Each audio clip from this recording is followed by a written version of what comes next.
alihi wa sahbihi wa man wala. Assalamualaikum warahmatullahi wabarakatuh. So ato ang topiko karon mahitungod sa pagpuasa sa bulan sa Ramadan. So muna itong topiko karon no, kung sa bagayod ang hukom niya, balaod niya sa pagpuasa.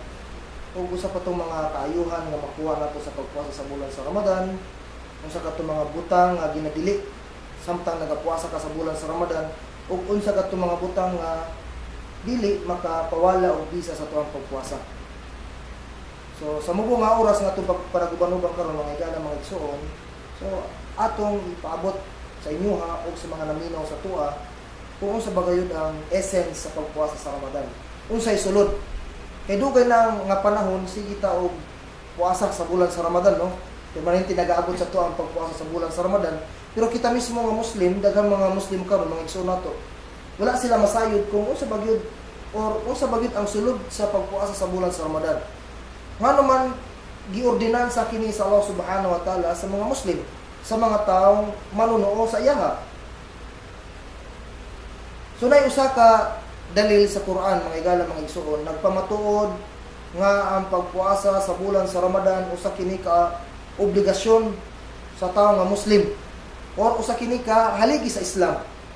So nagingon ang Allah Subhanahu wa Ta'ala, Ya ayyuhalladhina amanu kutiba alaykumus siyam kama kutiba alal ladzina min qablikum la'allakum tattaqun.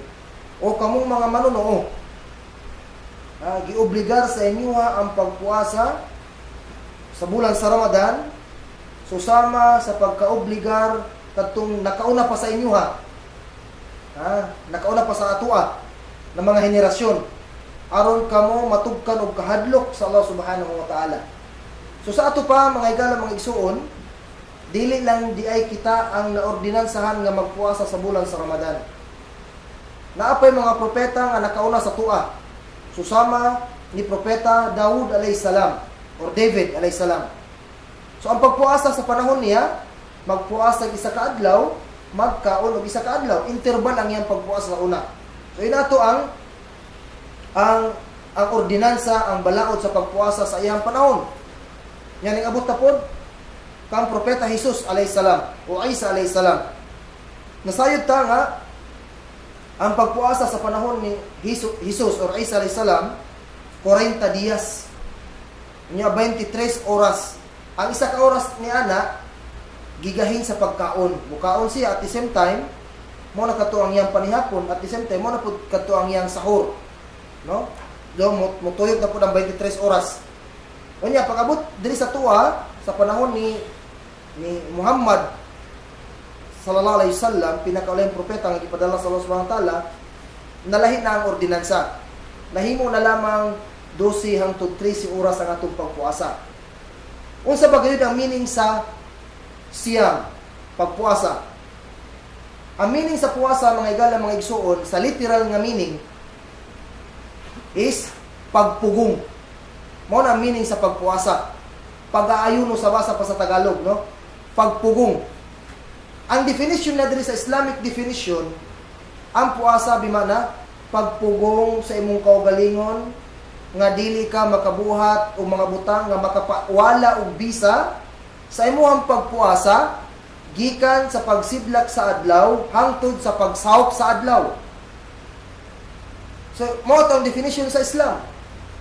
Dili ka dapat alang mubuhat o mga butang nga makapawala sa bisa sa imuhang pagpuasa. Ato ka nang mahibawan mga igala sa mga moabotay ng mga adlaw. So mo kato, ang pagpuasa sa Islam na ay duha ka klase. Pagpuasa nga sunna or voluntary nga pagpuasa o obligatory nga pagpuasa. Ang sunna nga pagpuasa mo kato ang pagpuasa sa adlaw sa Lunes o Huwebes, pagpuasa sa ikanapulo sa bulan sa Muharram, pagpuasa sa ikasiyam nga adlaw sa Dhul-Hajj, o baka pagpuasa sa tulo ka adlaw kada bulan ang ginatawag nato Ayyamul Bid, 13, 14, 15. So mo kana no? Pero hijra kalendar, dili lunar kalendar nga ato ang pagabasihan. O ikaduha, mao kini ang obligatory nga pagpuasa. Mao kini ang pagpuasa sa bulan sa Ramadan. So, giobligar ang pagpuasa sa bulan sa Ramadan sa tanang Muslim.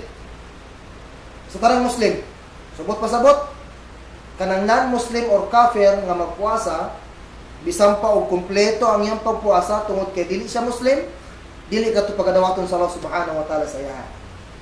Nga naobligar lang gyapon ang pagpuasa sa tao nga insakto na ang iyang pangidad. Insakto na ang iyang pangidaron. Subot pasabot, ang bata wala na obligahan nga magpuasa. Mga bata, basta gani nakitaan na og sinyalis ang usa ka tawo nga ulitaw na siya o dalaga na siya, so ipahibaw sa iya nga obligado na siya magpuasa. Obligado na siya magpuasa. Dili na siya bata. Ay katulog, na obligar ang pagpuasa sa mga tao nga insakto ang panguna-huna. Subot pasabot, wala na obligar ang pagpuasa sa mga tao nga naay diferensya sa pangutok. Bisan pag insakto na ang iyang pangidaron, tungod kay naay diferensya ang iyang pangutok, wala na obligar sa iyang pagpuasa. Sunod ang sahih. Bot pasabot, maayo ang iyang panglawas, walay ginabati, dili siya masakiton. So katulad ng mga tao, kusgan, himsog, walay sakit nga ginabati, so giobligar sa ilahang pagpuasa. Ang pinakaulahi ang ginatawag nato og mukim, kanang nagapundo sa iyahang lugar. Dili siya biyahidor, dili siya traveler. So kana mga higala, mga igsoon, kanang tao nga nay sakit og traveler na siya sariling balaod. So ato kanang pagatukion, maabot ang mga lain pa ng mga adlaw. So mo kato ang mga naobligahan ng mga tao nga magpuasa. So ang dalil or mga pamatuod nga ang pagpuasa sa bulan sa Ramadan o sa kinikarukon haligi sa Islam, nahisgutan na nato ang dalil kaganiya gikan sa balaang kasulatan sa Quran atong kaganiya, ya ayyuhalladhina amanu kutiba alaykumus siyam kama kutiba alal ladina min qablikum la'allakum tattaqun. O kamong mga manunoo, naobligar sa inyo ang pagpuasa sa bulan sa Ramadan, susama sa pagkaobligar katong nauna pa sa inyo ng mga henerasyon, aron kamo matugkan og kahadlok sa Allah subhanahu wa ta'ala. Ang ikaduha nga dalil, nagingon ang Nabi Muhammad sallallahu alaihi wasallam, buniyal Islam ala khams. Gipatukod, gipatindog ang Islam sa 5 ka haligi. Og nahisgutan didto sa 5, siyamu Ramadan, pagpuasa sa bulan sa Ramadan. So mo kana mga higala, mga igsoon, ang kaimportante sa pagpuasa sa bulan sa Ramadan. So bilang mga Muslim, hatagan nato kini og pagtagad, pagtutok kini pagpuasa sa bulan sa Ramadan, kay kini pagpuasa sa bulan sa Ramadan talag sa lamang kini. Makaw sa lamang kini sulod sa isa ka tuig. So ato kining i-grab nga opportunity nga gihatag sa tuwa sa Allah subhanahu wa ta'ala, kay nasayod kita nga ang pagpuasa sa bulan sa Ramadan naa na diri ang mga pinasahi na mga grasya nga ihatag sa Allah subhanahu wa ta'ala sa tao nga magpuasa. May sigutan na nato diha ang Lailatul Qadar, gabi sa Qadar. Nasayod ta kung usa ang iyang gantimpala nga ihatag sa Allah. Daghang pa diha kayo mga higala, mga igsoon.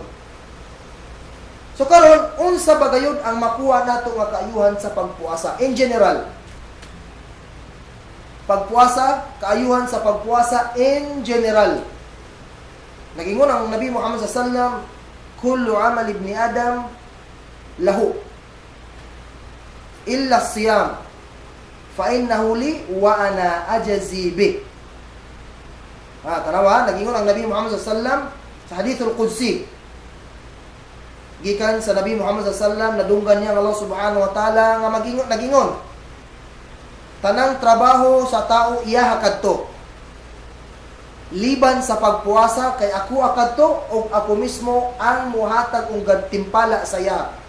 Direkta ang Allah ang muhatag og gantimpala sa tawo nga nagpuasa. Tanawa, inana kanindot ang pagpuasa mga higala, mga igsoon.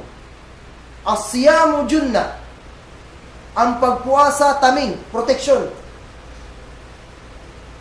Taming ang pagpuasa, taming gikan sa mga kadautan. Once nagpuasa ka, layo kayo sa tao nga nagpuasa nga magbuhat siya or maski magunahon siya dautan. Kung makaunahon naman siya, dili niya magbuhat kay ang iyang katarungan nagpuasa ko. Klaro ang gingon sa Allah sa Allah subhanahu wa ta'ala kay hadith qudsi man kadto. Walladhi nafsi biyadi lakalufu famis saim atyabu inda Allah min rihil misk yawm al-qiyamah. Nagpromise ang Nabi Muhammad sallallahu sa kamaturan ang baho sa baba sa tao nga nagpuasa humot daw, pinakahumot pa daw sa pinakahumot nga perfume diri sa kalibutan dito sa Allah subhanahu wa ta'ala pag-abot sa pikas kinabuhi. Humot ang mugawas nga baho sa baba sa tao nga nagpuasa. Unya nagingon ang Nabi Muhammad ang Allah subhanahu wa ta'ala sugpa katong hadith lisaim farhatan, farha 'inda fitri wa farha 'inda liqa'i rabbih. Nagingon sa tao nga nagpuasa naa siya 2 ka oras nga malipayon siya. Ang unang oras ubati siya kalipay sa oras nga mag-iftar na siya, mukaon na siya. 2 ka buk ang tafsir ana. Ang una sa oras nga mukaon na siya kanang maabot na ang alas 6 mukaon. Ang ikadua nga tafsir sa adlaw nga matapos na ang puasa kanang musambayan na og 8. Nalipay siya kay tungod na kumpleto niya ang pagpuasa sa bulan sa Ramadan. Ikadua nga oras nga malipay siya inda liqa'i rabbih. Sa oras nga iyahan ng masugatan makita niya ang Allah subhanahu wa ta'ala sa pikas kinabuhi. Ano ba? Makita niya ang Allah subhanahu wa ta'ala sa pikas kinabuhi tungod sa iyahang pagpuasa.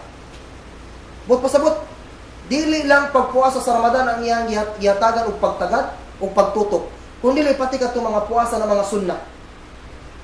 Mo katong kaayuhan sa puasa in general. In kana yawm sawmi ahadikum fala yarfud wala yaskhab wala yajhal wa in shatamahu aw qatalahu falyaqul inni sha'im. Kung nagpuasa daw ang isa sa inyo dili siya mamalikas, dili siya magsultig mga dautan, dili siya magbuhat og dautan. Kung naa daw mangaway sa iyaha or manginsulto sa iyaha, magsulti siya sa iyang kaugalingon sa kamatuoran, ako nagpuasa. So mo kato ang tamin nimo. Ma-practice nimo ang imong kaugalingon sa pagpasensya. Dili ka mo patol. Kung may mangaway, di ka mo patol, mahilom na lang ka kay sayang kaayo ang imong pagpuasa. Sa lain nga hadith, nagingon ang Nabi Muhammad sallallahu alaihi wasallam, man sama yawman fi sabilillah ba'adallahu wajhahu 'anil nari 70 kharifa. O kama kala Nabi Muhammad sallallahu alaihi wasallam, kinsa daw maulipon ang magpuasa bisan lang og isa ka adlaw. Magpuasa lang isa ka adlaw sa dalan sa Allah subhanahu wa ta'ala, ipalayo siya sa Allah gikan sa impyerno nga ang kalayon, ang distansya sa kalayon niya gikan sa impyerno 70 ka tuig. Allahu akbar. Makapuasa lang kag isa ka adlaw sa dalan sa Allah subhanahu wa ta'ala unsa pa kung makapuasa ka tibuok bulan sa Ramadan. Ipalayo ka sa Allah subhanahu wa ta'ala. Ipalayo ka sa Allah subhanahu wa ta'ala. Muna ang kaayuhan mga igala mga igsoon sa pagpuasa in general pangkatibukan. Unsa pod ang kaayuhan nga makuha nato kung magpuasa ta sa bulan sa Ramadan. Naay mga hadith mga igala mga igsoon. Nagingon ang Nabi Muhammad sallallahu alaihi wasallam, "Idza jaa Ramadan," nagingon ang Nabi Muhammad sallallahu alaihi wasallam, "Idza jaa Ramadan, ughliqat abwabun nar wa futtihat abwabul jannah wa suffilatis syayatin." Ana kaayuhan sa bulan sa Ramadan. Kung musulod na daw ang bulan sa Ramadan, pagasiradan ang mga pultahan sa impyerno o pagaablihan ang mga pultahan sa paraiso o pagapanghiktan ang mga yawa. Klaro kayo ang hadith mga igala mga igsoon. Klaro ang hadith. Ikaduha nga hadith. Nagkanayon, nagingon ang Nabi Muhammad sallallahu alaihi wasallam, mungkin ang permanente na tumadunggan nga hadith. Man sama Ramadana imanan wa ihtisaba, ghufira lahu ma taqaddama min dhanbi wa ma ta'akhkhar. Nagingon ang Nabi Muhammad sallallahu kinsa daw ang magpuasa sa bulan sa Ramadan, inubanan ang sincero nga intensyon o pagtuo nga ang pagpuasa sa bulan sa Ramadan obligasyon, rukun, fardo, pagapasayloon sa Allah ang nauna niyang mga kasalanan, mga sala o katong mga naiwit o katong umaabot pa. Sa hadith, pagapasayloon sa Allah katong mga nauna niyang mga sala, katong nabuhat niya ng mga sala. Pero ang tafsiran sa atong mga ulama, kadtong mga sala na mga gagmay, dili kadtong dagko. Kaya katong mga dagko nga sala, kinahanglan katong pagtawba. Pag hinulsol. So mo na mga igala, mga igsoon ang mga kaayuhan. Unya, ang bulan sa Ramadan, dili lang puno sa kaluoy sa Allah. Kung dili, gikan pa lang pagsulod sa bulan sa Ramadan, hantod pagtapos sa Ramadan, napuno ka na sa pagluoy, kaluoy sa Allah, napuno ka na sa kapasayloan sa Allah, o kada gabi mga igala, mga igsoon, nagahawas ang Allah sa iyang ulipon nga manunoo nga makasulod sa impyerno padung sa paraiso. Ha? Mao kana. So dapat i-grab nato kini nga opportunity mga igala, mga igsoon. Kada gabi nagahawas ang Allah katong sa iyang ulipon nga makasulod sa impyerno, hawason to niya isulod niya sa paraiso. Inatunta nakita mga igala, mga igsoon, mauban unta ta dito nga mahawas gikan sa impyerno padung sa paraiso sa Allah subhanahu wa ta'ala. So dili nato ikalimtan mga igala, mga igsoon, nga ang bulan sa Ramadan hapit na gyud moabot. Pahimuslan nato kini. Pahimuslan nato kini, ato chance na nato kini. Dapat magpasalamat ta sa Allah kung maabtan man nato ang bulan sa Ramadan. Dako kaayo ni na chance sa atong kinabuhi. Panagsalamang kini moabot sa atong kinabuhi. Busa atong atubangon, atong sugaton ang bulan sa Ramadan sa maayo nga intensyon. Sincero ang atong intensyon. Willing ta maghinusol, willing ta magtawba sa tuang mga sala. Willing ta nga magpaubos mga lagad sa mando sa Allah subhanahu wa ta'ala. So mga kato mga igala, mga igsoon, dini natapos ang atong programa. Inshallah ato na pong pagkasundan kini mga sunod simana biidnillah. So qulu qawli hada wastaghfirullah li wa lakum sal muslimina wal muslimat wastaghfiruhu innahu huwal ghafurur rahim. Assalamu alaikum warahmatullahi wabarakatuh.